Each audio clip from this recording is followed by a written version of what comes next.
If your GMC Acadia won't connect to Bluetooth, you're not alone. Here's what you can do right now to fix it. Let's get started. First, make sure Bluetooth is turned on for both your phone and your Acadia's infotainment system. Sometimes it's as simple as a quick toggle off and on. Next, check that your phone's Bluetooth is visible and not connected to any other devices. Multiple connections can confuse your system. Still not working? Go into your Acadia settings menu, find the list of paired devices, and remove your phone. Then, restart both your phone and your vehicle. Once both are back on, try pairing them again.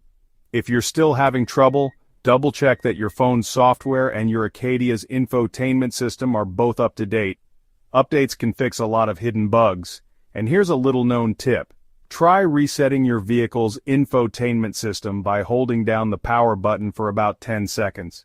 This can clear out glitches and refresh the system. If none of these steps work, it might be time to consult your owner's manual or contact your dealership for help. Bluetooth issues are common, but with these simple steps, you'll usually be back on the road and connected in no time. Thanks for watching.